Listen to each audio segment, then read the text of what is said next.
दान धर्म का निरूपण एवं विभिन्न देवताओं की उपासना। ब्रह्मा जी ने कहा, अब मैं सर्वोत्तम दान धर्म के विषय में कह रहा हूं। सत्पात्र में श्रद्धापूर्वक किए गए अर्थ का प्रतिपादन दान कहलाता है, ऐसा दान धर्मविद जनों का कहना है। ये दान इस लोक में भोग और परलोक में मोक्ष प्रदान करने वाला है। मनुष्य को चाहिए कि वो न्यायपूर्वक ही अर्थ का उपार्जन करे, क्योंकि न्याय से उपार्जित अर्थ का ही दान भोग सफल होता है। अध्यापन, याजन तथा प्रतिग्रह ये तीनों ब्राह्मणों की वृत्ति है। उनके लिए कुसिद अर्थात सुदखोरी, कृषिकर्म तथा वाणिज्य अथवा क्षत्रिय वृत्ति त्याज्य है। उक्त सद्वृत्ति से प्राप्त हुआ धन यदि सुयोग्य पात्रों को दिया जाता है तो उसी को दान कहा जाता है। ये नित्य, नैमित्तिक, काम्य और विमल इन 4 प्रकार का कहा गया है। फल की अभिलाषा न रखकर प्रत्युपकारी भावना से रहित होकर ब्राह्मण को प्रतिदिन जो दान दिया जाता है वो नित्य दान है। अपने पापों की शांति के लिए विद्वान ब्राह्मणों के हाथों पर जो धन दिया जाता है, सत्पुरुषों के द्वारा अनुष्ठित ऐसा दान नैमित्तिक दान है। संतान, विजय, ऐश्वर्य और स्वर्ग प्राप्ति की इच्छा से जो दान दिया जाता है उसको धर्मवेत्ता ऋषिगण काम्य दान कहते हैं। ईश्वर की प्रसन्नता को प्राप्त करने के लिए ब्रह्मविद जनों को सद्वृत्ति से युक्त चित्त वाले मनुष्य के द्वारा जो दान दिया जाता है वो विमल दान है। ये दान कल्याणकारी है। ईख की हरी भरी फसल से युक्त या यव गेहूं की फसल से संपन्न भूमि का दान वेदविद ब्राह्मणों को जो देता है उसका पुनर्जन्म नहीं होता। भूमि दान से श्रेष्ठ दान न हुआ है और न होगा। ब्राह्मण को विद्या प्रदान करने से ब्रह्मलोक की प्राप्ति होती है। जो व्यक्ति प्रतिदिन ब्रह्मचारी को श्रद्धापूर्वक विद्या प्रदान करता है वो सभी पापों से विमुक्त होकर ब्रह्मलोक के परम पद को प्राप्त करता है। वैशाख मास की पूर्णिमा तिथि को उपवास रखकर जो व्यक्ति 5 या 7 ब्राह्मणों की विधिवत पूजा करके उन्हें मधु, तिल और घृत से संतुष्ट करता है तथा उनकी गंधादि से भली प्रकार पूजा करके उनसे ये कहलवाता है या स्वयं कहता है, प्रियताम धर्मराजेति यथा मनसी वर्तते, ऐसा कहने पर उसके जन्म भर किए गए समस्त पाप उसी क्षण विनष्ट हो जाते हैं। जो व्यक्ति स्वर्ण, मधु एवं घी के साथ तिलों को कृष्ण मृगचर्म में रखकर ब्राह्मण को देता है वो सभी प्रकार के पापों से मुक्त हो जाता है। वैशाख मास में घृत, अन्न और जल का दान करने से विशेष फल प्राप्त होता है। अतः उस मास से धर्मराज को उद्देश्य करके घृत, अन्न और जल का दान ब्राह्मणों के लिए अवश्य करना चाहिए। ऐसा करने से सभी प्रकार के भय से मुक्ति हो जाती है। द्वादशी तिथि में स्वयं उपवास रखकर पापों का विनाश करने वाले भगवान विष्णु की पूजा करनी चाहिए। ऐसा करने से निश्चित ही मनुष्य के सभी पाप नष्ट हो जाते हैं। जो मनुष्य जिस देवता की पूजा करने के लिए इच्छा करता है उसकी पूजा वो अपने इष्ट को प्राप्त करने के लिए करे और उसको उस देव की प्रतिमूर्ति मानकर प्रयत्नपूर्वक ब्राह्मणों की पूजा करके उन्हें भोजन भी कराए। साथ ही सौभाग्यवती स्त्रियों तथा अन्य देवों को भी पूजन भोजनादि के द्वारा संतुष्ट करे। संतान प्राप्ति के इच्छुक व्यक्ति को इंद्रदेव का पूजन करना चाहिए। ब्रह्मवर्ष सखी कामना करने वाला व्यक्ति ब्रह्म रूप में ब्राह्मणों को स्वीकार करके उनकी पूजा करें। आरोग्य की इच्छा वाला मनुष्य सूर्य की तथा धन चाहने वाला मनुष्य अग्नि की पूजा करे। कार्यों में सिद्धि प्राप्त करने की अभिलाषा करने वाला व्यक्ति विनायक अर्थात गणेश का पूजन करे। भोग की कामना होने पर चंद्रमा की तथा बल प्राप्ति की इच्छा होने पर वायु की पूजा करे। संसार से मुक्त होने की अभिलाषा होने पर प्रयत्नपूर्वक भगवान हरि की आराधना करनी चाहिए। निष्काम तथा सकाम सभी मनुष्यों को भगवान गदाधर हरि की पूजा करनी चाहिए। जलदान से तृप्ति, अन्नदान से अक्षय सुख, तिलदान से अभिष्ट संतान, दीपदान से उत्तम नेत्र, भूमि दान से समस्त अभिलषित पदार्थ, सुवर्ण दान से दीर्घ आयु, गृह दान से उत्तम भवन तथा रजत दान से उत्तम रूप की प्राप्ति होती है। वस्त्र प्रदान करने से चंद्रलोक तथा अश्वदान करने से अश्विनी कुमार के लोक की प्राप्ति होती है। अंडूह अर्थात बैल का दान देने से विपुल संपत्ति का लाभ और गोदान से सूर्यलोक प्राप्त होता है। यान और शैया का दान करने पर भार्या तथा भयार्थ को अभय प्रदान करने से ऐश्वर्य की प्राप्ति होती है। धान्य दान से शाश्वत अर्थात अविनाशी सुख तथा वेद के दान से ब्रह्म का सानिध्य लाभ होता है।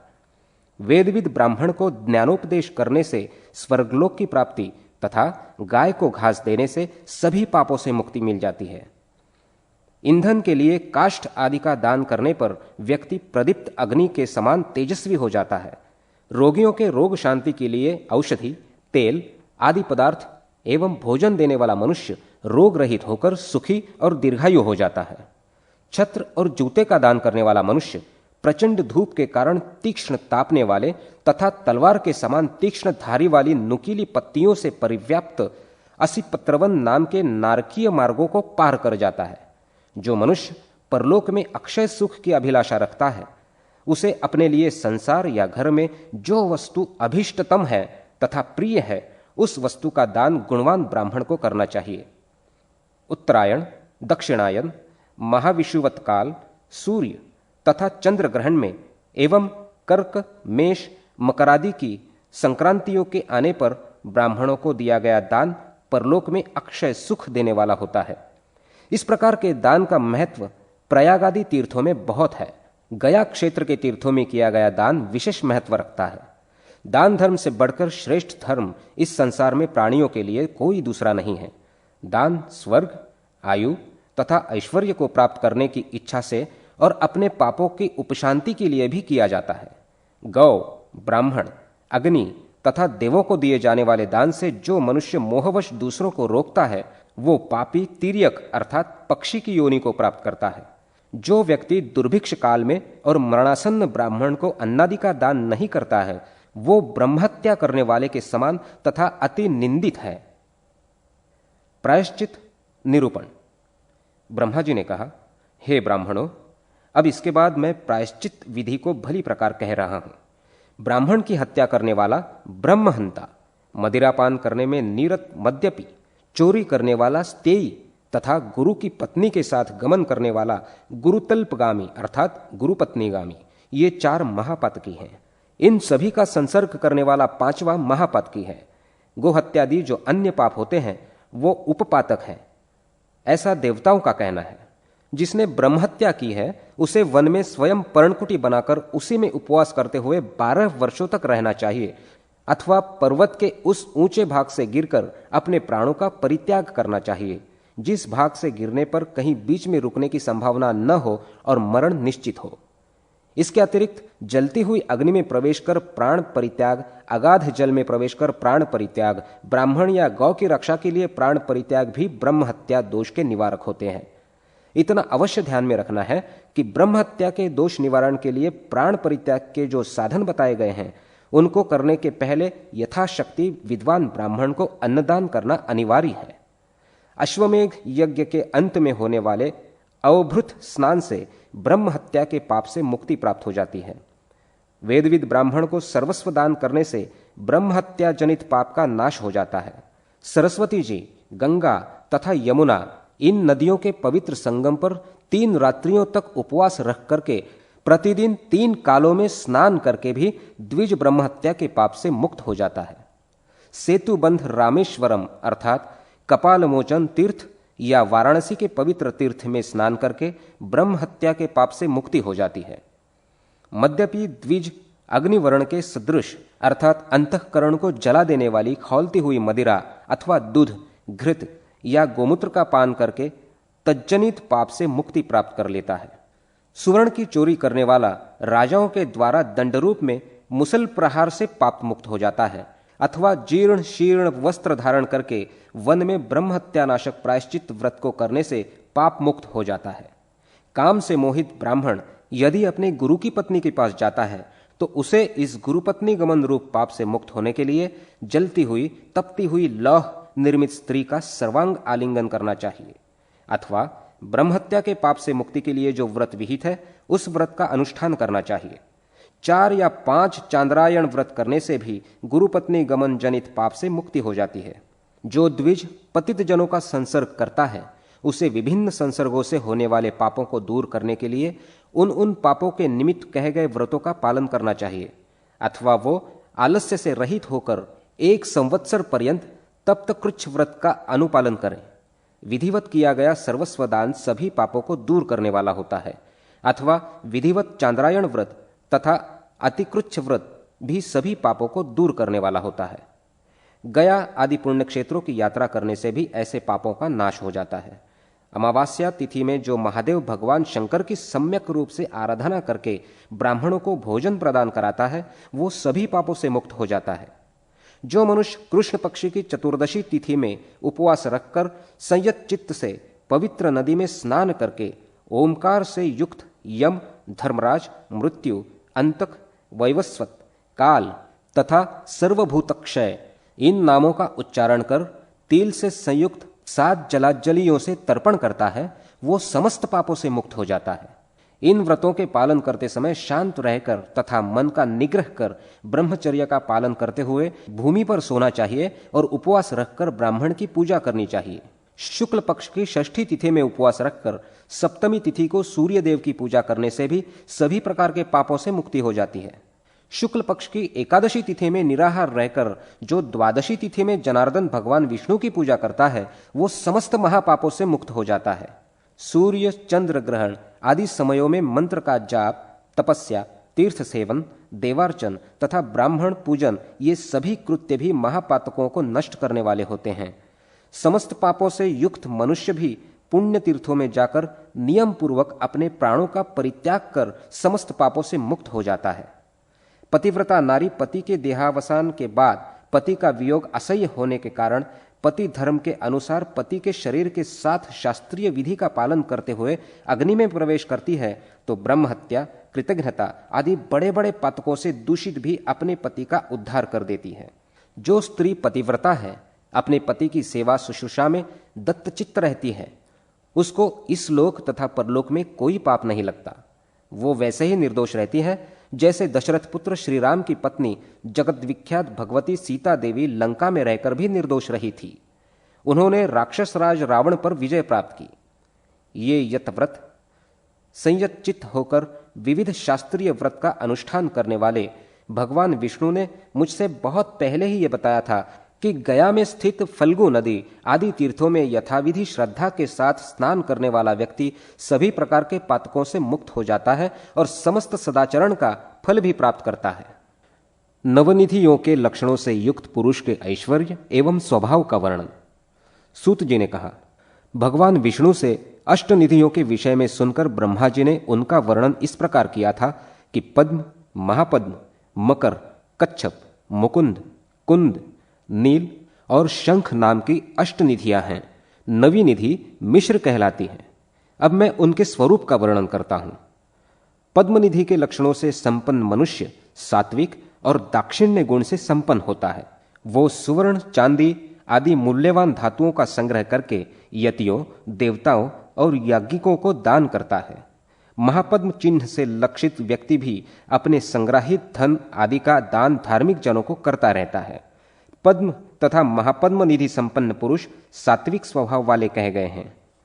मकर निधि के चिन्ह से चिन्हित मनुष्य खड्ग, बाण एवं कुंद आदि अस्त्रों का संग्रह करने वाला होता है। वो नित्य श्रोत्रिय ब्राह्मणों को दान देता है और राजाओं के साथ उसकी सदैव मित्रता बनी रहती है। द्रव्यादि का आहरण करने के लिए वो शत्रुओं का विनाश करता है और युद्ध के लिए सदा तत्पर रहता है। कच्छप निधि लक्षित व्यक्ति तामस गुण वाले होते हैं। कच्छप चिन्ह से युक्त व्यक्ति किसी पर विश्वास नहीं करता है। वो न अपनी संपत्ति का स्वयं उपभोग करता है और न तो उसमें से वो किसी को कुछ देता है। वो एकांत में जाकर अपनी संपूर्ण संपत्ति को पृथ्वी में गाड़ कर छिपा देता है। उसकी संपत्ति 1 पीढ़ी तक रहती है। मुकुंद निधि के चिन्ह से अंकित पुरुष रजोगुण संपन्न होता है। वो राज्य संग्रह में लगा रहता है। वो भोगों को उपभोग करते हुए गायक और वेश्या आदि को धन देता है। नंद निधि से युक्त व्यक्ति राजस और तामस गुणों वाला होता है। वही कुल का आधार बनता है। वो स्तुति करने पर प्रसन्न होता है तथा बहुत सी स्त्रियों का पति होता है। पूर्व काल के मित्रों में उसकी प्रीति शिथिल होती है और वो अन्य नए मित्रों के साथ प्रेम करने लगता है। नील निधि के चिन्ह से सुशोभित मानव सात्विक तेज से संयुक्त होता है। वो वस्त्र, धान्यादि का संग्रह तथा तड़ागादि का निर्माण करता है। उसके द्वारा आम्रादि के उद्यान भी लगवाए जाते हैं। उसकी संपत्ति 3 पीढ़ी तक रहती है। शंख निधि एक ही पुरुष के लिए होती है। इससे समन्वित मनुष्य धनादि का स्वयं तो उपभोग करता है, किंतु उसके परिजन कुत्सित अन्न का भोजन तथा अच्छे न लगने वाले मैले कुचैले वस्त्रों से जीवन यापन करते हैं। वो स्वयं के भरण पोषण में सदैव तत्पर रहता है। यदि वो किसी को कुछ वस्तु देता भी है तो वो व्यर्थ की वस्तु होती है, जिसका कोई उपयोग नहीं होता। मिश्र अर्थात मिलीजुली निधि के चिन्ह से युक्त होने पर मनुष्य के स्वभाव में मिश्रित फल दिखलाई देते हैं। भगवान विष्णु ने भी निधियों के ऐसे ही स्वरूप का वर्णन शिव आदि देवों से किया था। अब हरि ने भुवन कोशादि का जैसा वर्णन किया था वैसा ही मैं कर रहा हूं। भुवन कोश वर्णन में राजा प्रियव्रत के वंश का निरूपण। श्री हरि ने कहा, राजा प्रियव्रत के आग्निध्र, अग्निबाहु, वपुष्मान, द्युतिमान, मेधा, मेधातिथि, भव्य, शबल, पुत्र और ज्योतिष्मान नाम के 10 पुत्र हुए थे। इन पुत्रों में से मेधा, अग्निबाहु तथा पुण्य नाम के 3 पुत्र योगपरायण, जातिस्मर तथा महासौभाग्यशाली थे। इन लोगों ने राज्य के प्रति अपनी कोई अभिरुचि प्रकट नहीं की। अतः राजा ने सप्तद्वीपा पृथ्वी को अपने अन्य 7 पुत्रों में विभक्त कर दिया। 50 करोड़ योजन में विस्तृत संपूर्ण पृथ्वी नदी की जलराशि में तैरती हुई नौका के समान चारों ओर अवस्थित अथाह जल के ऊपर स्थित है। हे शिव, जम्बू, प्लक्ष, शालमल, कुश, क्रौंच, शाक तथा पुष्कर नामक ये 7 द्वीप हैं जो 7 समुद्रों से घिरे हुए हैं। उन 7 समुद्रों के नाम लवण, इक्षु, सुरा, घृत, दधि, दुग्ध और जल के सागर रूप में प्रसिद्ध हैं। हे वृषभध्वज, ये सभी द्वीप तथा समुद्र उक्त क्रम से एक दूसरे से द्विगुण परिणाम में अवस्थित हैं। जम्बू द्वीप में मेरु नामक पर्वत है जो 1,00,000 योजन के परिमाण में फैला हुआ है। इसकी ऊंचाई 84,000 योजन है। इसका अधोभाग पृथ्वी में 16,000 योजन घुसा हुआ है और शिखर देश 32,000 योजन विस्तृत है। इसका अधोभाग जो पृथ्वी के ऊपर सन्निहित है वो भी 16,000 योजन के विस्तार में कर्णिका के रूप में अवस्थित है। इसके दक्षिण में हिमालय, हिमकूट तथा निषद, उत्तर में नील, श्वेत और श्रृंगी नामक वर्ष पर्वत है। हे रुद्र, प्लक्ष आदि द्वीपों के निवासी मरणादि से मुक्त हैं। उनमें युग या अवस्था के आधार पर कोई विषमता नहीं है। जम्बूद्वीप के राजा आग्निध्र के 9 पुत्र उत्पन्न हुए। उन सभी का नाम क्रमशः नाभि, किमपुरुष, हरिवर्ष, इलावृत, रम्य, हिरण्यम, कुरु, भद्राश्व और केतुमाल था। राजा ने उन सभी पुत्रों को उनके नाम से ही अभिहित एक एक भूखंड प्रदान किया। हे हर, राजा नाभि और उनकी पत्नी मेरु देवी से ऋषभ नामक पुत्र हुए थे। उनसे भरत नाम के पुत्र हुए जो शाल ग्राम तीर्थ में स्थित रहकर विभिन्न व्रतों के पालन में ही निरत रहते थे। उन भरत से सुमति नामक पुत्र हुआ और उसका पुत्र तेजस हुआ। तेजस के इंद्रद्युम्न, इंद्रद्युम्न से परमेष्ठी, परमेष्ठी के प्रतिहार तथा प्रतिहार से प्रतिहर्ता नामक पुत्र कह गए हैं। प्रतिहर्ता के पुत्र प्रस्तार, प्रस्तार के पुत्र विभु, विभु के पुत्र नक्त और नक्त के पुत्र गय नाम के राजा हुए। गय का पुत्र नर हुआ, नर से विराट, विराट से महातेजस्वी धीमान, धीमान से भवन नाम के पुत्र की उत्पत्ति हुई। भवन के त्वष्टा, त्वष्टा के विरजा, विरजा के रज, रज के शतजीत तथा शतजीत के विश्वक ज्योति नामक पुत्र हुआ था।